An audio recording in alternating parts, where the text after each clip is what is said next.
Bon, ben, Goué Gaspeg. Moi, je suis ici aujourd'hui pour vous présenter quelques pas de danse. En fait, vous en enseigner quelques-uns. Je vais en faire deux. Les pas de base qu'on apprend pour la danse fancy. Jonathan m'a demandé de vous faire des petites capsules pour vous enseigner quelques pas, puis pour faire le tour un petit peu de ce que je fais en power.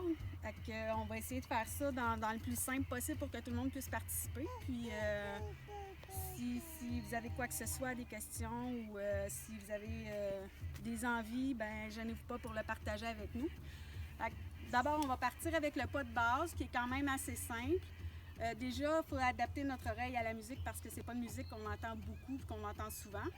Le pas de base, c'est quand même très simple. C'est tout simplement de pointer, mais d'y aller au rythme de la musique si on est capable. Mais on va y aller tout doucement pour commencer.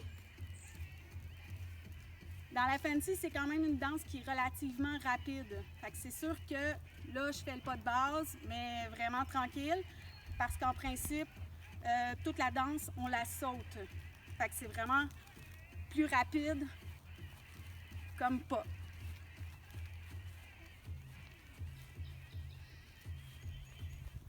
C'est un pas qui est quand même assez simple à pratiquer. Puis ce qui est intéressant, c'est que c'est un pas qu'on peut qu'on fait en intertribal. Les intertribales dans les powwows, c'est une partie où tout le monde a le droit de danser, que vous ayez un régalia ou vous n'en ayez pas. C'est tout simplement le pas que vous allez utiliser pour suivre le reste du groupe. Mais encore là, ce que j'aime de la danse autochtone, c'est que c'est pas une danse qui est chorégraphiée. C'est vraiment au feeling. On y va comme on se sent bien et comme on aime. Le power fait toute la différence, les gens font toute la différence, on ne danse jamais de la même manière. On va quand même habituer notre oreille encore à la musique.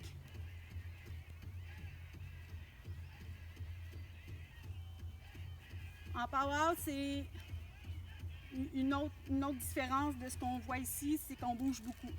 C'est un terrain qui est très très grand, donc on est toujours en mouvement, puis souvent c'est plus rapide que ce qu'on entend là. Ensuite, l'autre pas qu'on va apprendre,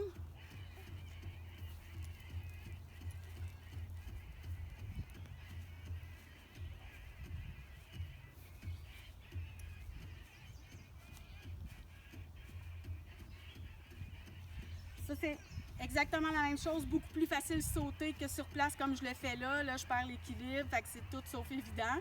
Mais c'est un pas qui est quand même assez simple quand on le saute.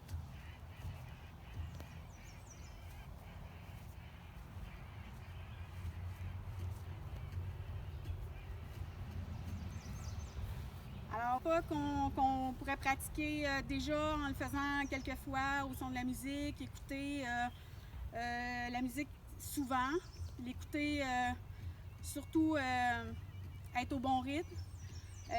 Puis, c'est ça, c'est de le pratiquer. Puis après ça, ben, have fun, on le place de la manière qu'on veut dans notre feeling de la journée, dans le fond.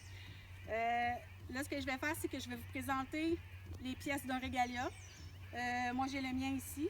Je vais vous présenter les pièces une à une parce qu'il y a vraiment beaucoup de choses qu'on porte quand on danse. Toutes ces pièces-là, pour chacun, ont une signification. Chaque personne, normalement, confectionne ces choses personnellement. Je vais vous présenter ça un à un. En essayant de les mettre, là, je me vois pas, ça se peut que ce soit croche ou je vais revêtir mon régalia pour ensuite pouvoir danser puis vous montrer un petit peu ce que ça donne en power. Donc, comme je disais, il y a toute une préparation avant un power. En fait, quand on enfile notre régalia, c'est vraiment une préparation qui est importante parce que déjà, on se met dans l'ambiance du power. Puis, c'est toutes les parties de mon régalia que je vais mettre ont une signification particulière. C'est vraiment un moment où on le prend pour nous. Puis on réfléchit, on se met dans l'ambiance, on absorbe l'énergie des gens parce que souvent on est toujours les mêmes gangs de danseurs qui sont ensemble. On a comme une espèce de chimie, je dirais, un lien presque familial à la limite. On a tous vraiment hâte de se retrouver. Fait que quand on se voit pendant les powwows, ça devient vraiment comme une grosse fête. Donc là, j'ai déjà enfilé ma robe. La robe, encore une fois, les couleurs, le choix des tissus, tout ce qui est de la création, de la confection, c'est vraiment selon chaque personne. Il n'y a personne qui va faire sa robe de la même manière. Oui, on va prendre des idées sur les régalias des autres. Souvent, il y en a une qu'on trouve vraiment belle. On va aller jaser avec la danseuse pour lui demander où est-ce qu'elle a pris son tissu ou des trucs comme ça. Mais rarement, même je dirais jamais, j'ai vu deux régalias complètement identiques. Sauf pour certaines catégories de compétition où ils font des team dance, ils dansent ensemble. Ensuite, on a ce que nous on appelle les leggings. Ça, c'est les trucs qu'on enfile ici. Ça aussi, on a ça pour chacune des régalias, encore une fois, avec les couleurs, avec les motifs, le tissu qu'on a choisi. Donc, les miens se zippent en arrière. Vous allez en voir qui se zippent devant, vous allez en voir qui s'attachent avec des lacets de cuir. Comme je dis, c'est infini comme possibilité de ce qu'on peut voir dans les parois. Alors, j'en fais le deuxième.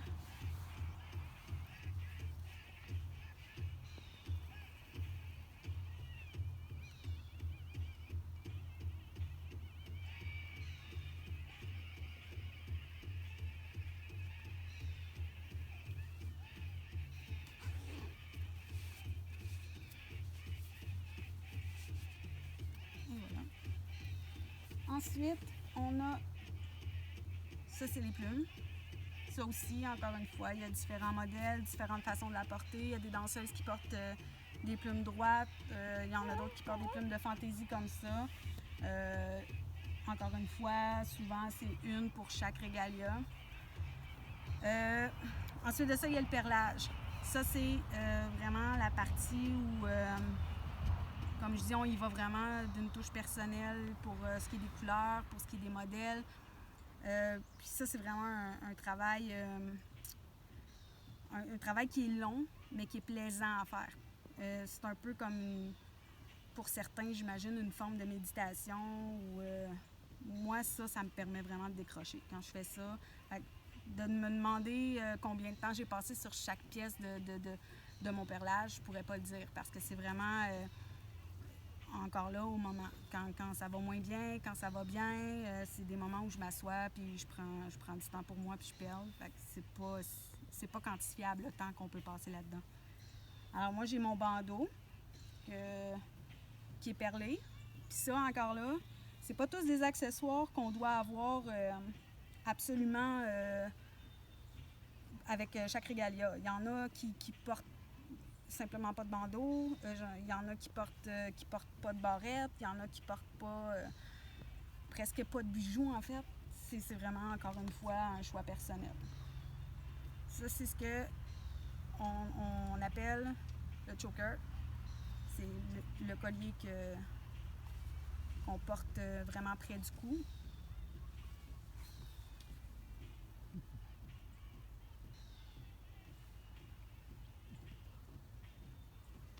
Je dirais que ce que j'enfile présentement, c'est vraiment la base que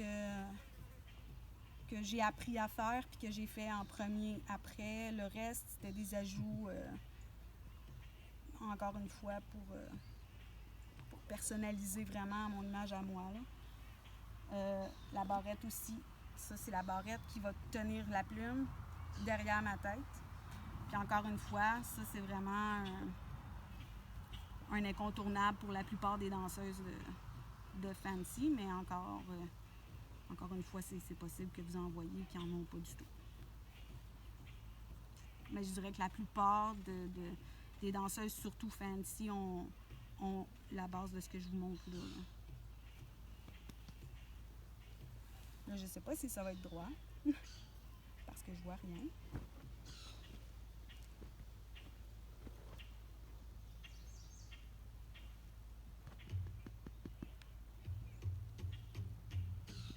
Voilà. moi, je porte cette petite plume-là. Ça, c'est vraiment optionnel. On n'est pas des tonnes qui portent ça. Ou encore une fois, c'est une question de choix. Au fil du temps, j'ai fini par la faire, mais au début, je ne l'avais pas du tout. La petite barrette pour tenir cette plume-là, c'est la même chose. C'est vraiment optionnel, là, cette partie-là. Ça a été rajouté avec le temps.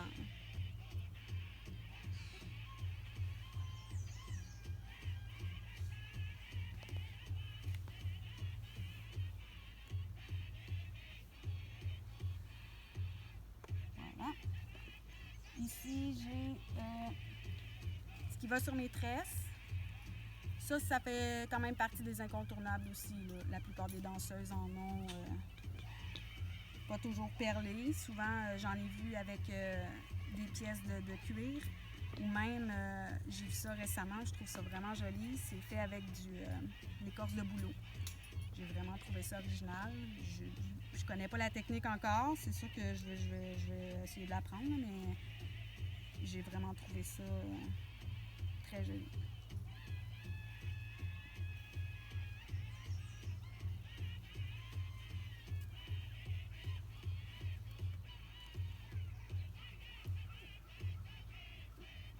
Moi, j'ai mis deux cordons de cuir derrière,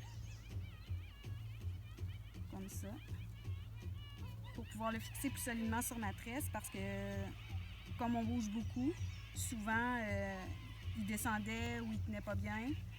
J'ai même, je vais vous montrer, j'ai même ajouté un cordon perlé pour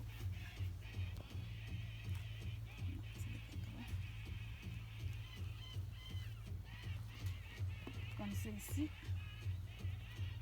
pour tenir mes tresses ensemble. Parce que souvent, quand je tournais, ma tresse restait derrière. Fait qu'avec ça, ça me permet de les garder devant puis de ne pas avoir à les replacer. Puis de ne pas les avoir dans le visage non plus parce que souvent, ça tourne vraiment très vite. Fait que ce que j'ai fait, c'est que je l'ai vraiment fixé avec mes cordons derrière comme ça.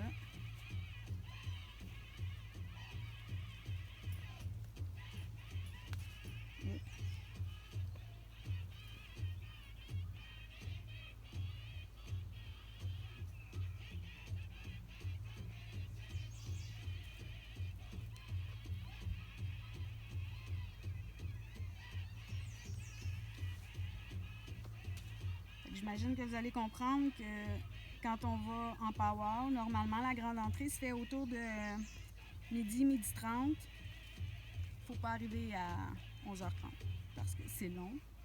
Il faut s'assurer d'être prêt pour la grande entrée. Comme ça, ça tient. Ça n'ira pas derrière.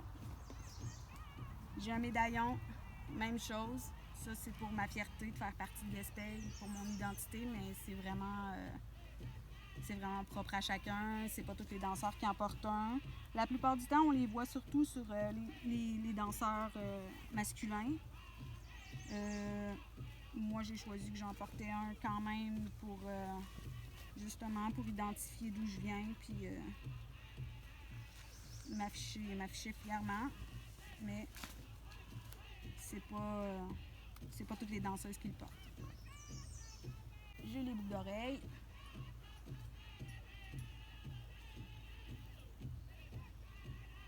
Qui sont ici perlées. Mais encore une fois, comme je disais, c'est vraiment au goût de chacun. J'en ai vu qui pouvaient porter des coquillages. J'ai déjà vu justement celle que j'avais vue avec fait en écorce de bouleau. Elle avait même ses boucles d'oreilles en écorce de bouleau. J'ai vu avec simplement du verre, des miroirs. Il y a plein de modèles possibles. Ça, je ne les fixerai pas, mais je vais quand même vous expliquer pourquoi. Ça, c'est un petit sac que moi, je porte à la ceinture. Là-dedans, je mets mon tabac parce que quand on entre dans le cercle de power, on fait une offrande de tabac. Donc, j'ai toujours mon tabac avec moi que je traîne dans mon petit sac. J'ai une autre petite barrette parce que vous avez vu tantôt, mon petit bout de cordon il a lâché. Fait que souvent, ça nous prend quelque chose pour réparer un truc qui a lâché puis qu'on ne peut pas faire de couture ou d'avoir des petits surplus de barrettes ou des petits trucs comme ça au cas où quelque chose lâche dans les cheveux. C'est toujours pratique. Puis j'ai un bracelet que normalement je porte. Là, je ne le mettrai pas parce que j'ai vraiment chaud, mais normalement je le porte. Et mon châle. Le châle, je vais me lever parce que c'est vraiment long.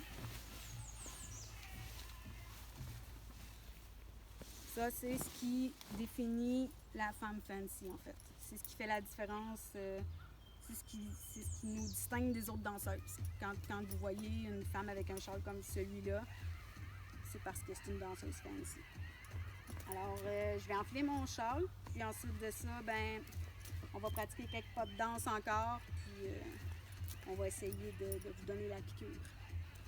Bon, donc, là, je vais danser de la manière que je danse en power, ou à peu près.